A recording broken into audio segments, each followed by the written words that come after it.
Týra ju matka alebo štát? Márii chcú vziať dcéru, ktorá má mentálnu anorexiu a po tele vraj aj modriny. Rade pre práva dieťaťa sa celý prípad nepozdáva. Majú výhrady aj voči rozhodnutiu sociálky či súdu. Tvrdia, že pri rozhodovaní pochybili. O príbehu malej Natálie sme vás informovali už pred niekoľkými dňami. Nikdy ma nebila, ani na mňa nikdy ruku a proste my sa máme strašne rád, my sme ako kamarátky. Podnet do údajnom týraní Natálie poslala sociálke sestra z nemocnice v Bratislave, kde sa dievčatko liečilo. Súd navrhol predbežným opatrením Natáliu matke vziať. Matka Natálie nám povedala, že sociálne pracovníčky z úradu vo Zvolení ju nevideli ani raz a taktiež ani jej dcéru.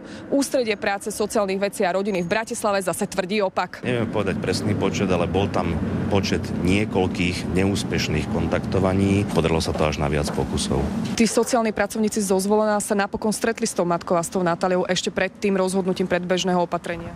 Áno, samozrejme. Niečo tu však nesedí, keď si sociálne pracovníčky prišli po rozhodnutí súdu po dievča, prešlo okolo nich po schodoch a oni ho nespoznali. Už sa im pozdravila, popri nich prešla. Dievča teda predtým nikoho zo sociálky zrejme nestretlo. Mimovládna rada pre práva dieťaťa spochybnila názory sociálky a taktiež rozhodnutie súdu. Do celého procesu chcú vstúpiť ako vedľajší účastník. Tu ide v prípade Natálky o systémové inštitucionálne týranie dieťaťa štátom. Ak by sa to naozaj potvrdilo, tak sociálky v súčasnosti až kupčia s deťmi. Matka bojuje o to, aby Natália ostala s ňou. Úrady chcú dcéru matke odobrať. Či sa Rade pre práva dieťaťa podarí zrušiť predbežné opatrenie súdu, alebo napokon Natália skončí v krízovom centre. Budeme pozorne sledovať. Zuzana Ondrušková, televízia Markíza. Nielen matka z nášho príbehu, ale často najmä manželia z rozhádaných rodín sa boja, že im úrady vezmú deti tak povediac zo dňa na deň. Nie je to ale také jednoduché. Jedno podozrenie a následné udanie zvyčajne zďaleka nestačí, zistila Zuzana Ondrušková. Na ústredí práce sociálnych vecí a rodiny v Bratislave sme sa boli pýtať, akým spôsobom prešetrujú podnety a čo sa deje, kým súd vydá predbežné opatrenie o vzati dieťaťa. Ak sociálna kuratela dostane podnet na zanedbávanie starostlivosti, prípadne až týrania dieťaťa, samozrejme je povinná ho najprv preveriť, do akej miery ide o relevantný podnet. Vyhodnotiť ten podnet, zistiť jeho závažnosť a overiť si jeho závažnosť. Pre ten súd, pokiaľ by sa žiadalo vydanie predbežného opatrenia na takýchto zásah, tak samozrejme musí byť dokladovaný, musí byť preverený šetrením, doložený dokumentami, ktoré viedli k nejakému výsledku toho šetrenia. Súd nikdy neberie do úvahy jediný dôkazný prostriedok sociálneho pracovníka sociálnej kurately ako jediný dôvod, pre ktorý by takto postupoval. Vždy je tých dôkazných prostriedkov viac.